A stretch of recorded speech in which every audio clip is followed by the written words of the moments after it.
6 மாசமா வெயிட் பண்ண முடியாது, எங்களுக்கு பொண்ணு தேவையில்லை அப்படின்னு சொல்லிட்டு எங்க அப்பா வரல. எங்க அப்பா கல்யாண சம்மத்தோட பொண்ணு தான் இருந்தாங்க.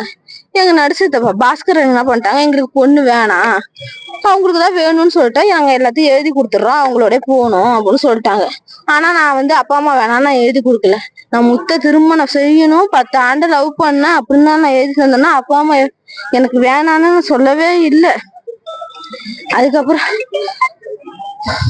எழுதி கொடுத்தேன்னா ஒரு போட்டோ எல்லாரும் நிக்க வச்சு போட்டோ எடுத்து நீங்க ரிஜிஸ்டர் மேரேஜ் பண்ணிக்கீங்க, அதுக்கப்புறம் நீங்க எப்போ வேணாலும் கல்யாணம் பண்ணிக்கீங்கன்னு போலீஸ் சொன்னாங்க. நீங்க கல்யாணம் பண்றதுக்கு உங்களை எதுவும் பண்ண மாட்டாங்க, நான் அப்பயே சொன்னேன் இந்த பையன் மேல எதுவும் பண்ணக்கூடாதுன்னு சொல்லுங்க சார் அப்படின்னு சொல்லிதான் நான் திருப்பி வந்தேன். எங்களை என்ன பண்ணாங்க, நான் அப்பா கார்ல அழைச்சிட்டு போய் அவங்க அம்மா வீட்டுல விட்டாங்க. நாங்க அங்க போய் 2 நாளா இருந்தோம்.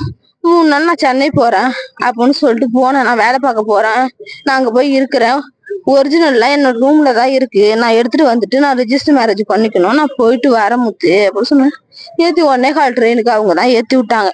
ஏத்தி விட்டுட்டு நான் அப்பயே சொன்னேன் நான் போல, 4 மணி ட்ரெயினுக்காச்சும் நான் போறேன் அப்படின்னா, இல்ல வீட்டுல வேலை பாக்குறாங்க, நீ போமாலினி, 1 வாரம் கழிச்சு நான் உன்னை பார்க்க நான் வரேன், நீ போமாலினி அப்படின்னு சொன்னாங்க. சரின்னு நானும் போனேன். அவங்களும் வேலை பார்த்துட்டு போறப்பதான் இவனை வாட்ச் பண்ணி இவனை 2 நாளா இவன் வீட்டுக்கு வரல, இவன் எங்க தங்கியிருக்கான் அப்படிலாம் வாட்ச் பண்ணி நேற்று வீட்டுக்கு போனோன்னா, இவன் வேலை பாக்குறாங்க இன்னைக்கு வீட்டுல, இவன் என்னைக்கு அதானே இன்னைக்கு வீட்டுக்கு வந்துதான் ஆகணும் அப்படின்னு தான் இவனை வாட்ச் பண்ணி வெட்டியிருக்கானுங்க.